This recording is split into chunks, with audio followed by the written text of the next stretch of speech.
Alright guys, sa mapagpalang araw sa inyong lahat, meron tayong isang reaction video dito kay Rob Trip. Ilang senador nag-react sa SONA speech ni PBBM at sa Pogo ban order ikinatuwa. Ito ay nabigyan ng reaction ng ilang senador. Naging talumpati ni Pangulong Ferdinand Marcos Jr. sa ikatlong Senate State of Nation Address. At ilang sa kanila ay kinatuwa ang Pogo ban order ng Pangulo, pero mayroon namang nakulangan sa pagdating ng usapin. And other part to do, panoorin po natin guys. Let's get it on. Yes, sir. Kasama nga natin ngayong gabi si Senator Joel Villanueva para naman matanong yung kanyang assessment sa ikatlong SONA ni PBBM. Sir, magandang gabi po. Good evening, Arlene, Nel, and Monica. Magandang gabi po sa inyo lahat. Kapagpalang gabi sa ating lahat. Sir, first and foremost, inyo pong assessment sa naging third SONA ni PBBM. Were you satisfied o may mga bagay po ba kayong gusto sanang narinig na hindi nabanggit ng Pangulo? Well, nothing is perfect, but I think I'm satisfied, especially of the fact that yung pong total ban ng Pogo ay narinig natin. Kumbaga sa UNTV Cup, ano na talaga, foul out na talaga.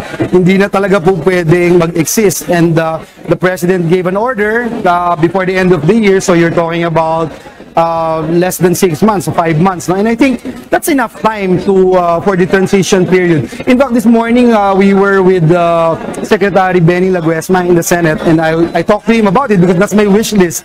And I've been praying for that na mawala na itong Pogo dahil ito po ay isang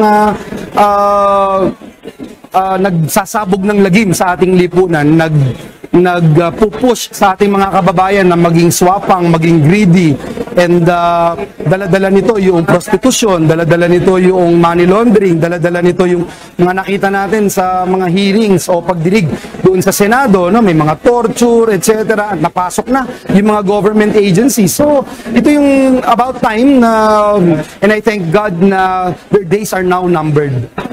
Senator, isa sa mga possible na sinasabi na bang maging problema is baka maging underground yung mga Pogo. So right after this announcement, sir, ano ba yung dapat na ipaigtingin when it comes to the enforcement of this banning of Pogos? Well, I thank God that the President actually did not just listen to the economic managers, no, sa NEDA, sa DOF, sa mga business communities, sa ating mga pagdinig, mismong sa kapulisan. Kasi yung kapulisan mismo, nalilito sila, ano ba talaga yung karakter nitong Pogo?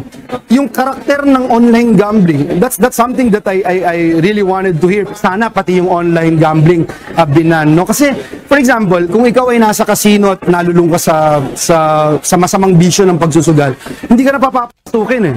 Sa bungan, hindi ka na papapasukin eh. Yung online gambling, gaya ng Pogo, ang hirap i-regulate eh.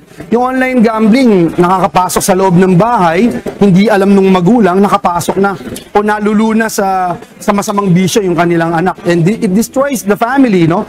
Money is not evil, but the love for money is the root of all evils. Kaya yan yung ating naisbantayan, dahil kung ang gusto natin edukasyon, kung gusto nating ituro sa ating next generation, lalo na sa ating mga kabataan who is the hope of the nation, dapat talagang turuan natin silang magtiyaga at mag-aral, hindi depend on the game of chance. Sir, how about doon sa mga nabanggit ni PBBM sa employment sector? Were you satisfied, sir? I am satisfied. Perhaps he did not mention yung already mentioned na enterprise-based education training. I think it's very important to note that he already prioritized and certified this particular measure. If you look at the numbers right now, 3 to 4% lang ang napoproduce natin mula dito sa sector na to, na graduates. 3 to 4%. And yet, the employment rate ranges from 86%, 87% to 92%. So why not pound on it?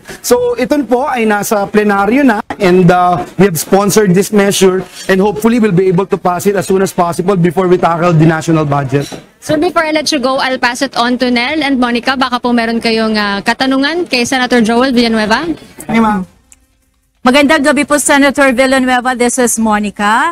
Alam po natin that you are an advocate of employment po, no, sa ating bansa, and with this sudden stop po sa operation ng Pogo, alam natin na libo-libo nating mga kababayan na mawawalan ng trabaho. In your opinion, sir, ano ang pinakamahusay, pinakamainam na paraan to address this? Well, napakahalaga na ang DOLE ay handa dito at gusto ko una po na pabulaanan. Gusto ko unang pabulaanan yung sinasabi na 250,000 workers. Wala po yun, hindi po totoo yun. Sa record po natin at record ng DOLE, malaki na po yung 20,000.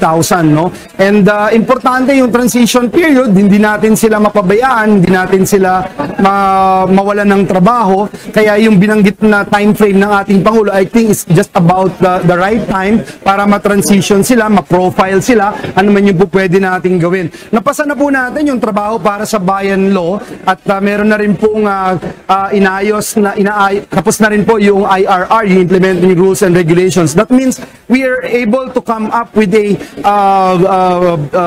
a brief preview of the National Master Plan, Employment Master Plan, na kung saan after profiling these individuals, madali natin matuntun kung saan sila pwedeng ilagay, ano ba yung pwedeng training, kung kinakailangan iangat yung antas ng kanilang competency para dun sa susunod na trabaho nila. So, I'm happy that the mechanisms are there, may sistema na, at importante lang mapatupad ito ng maayos.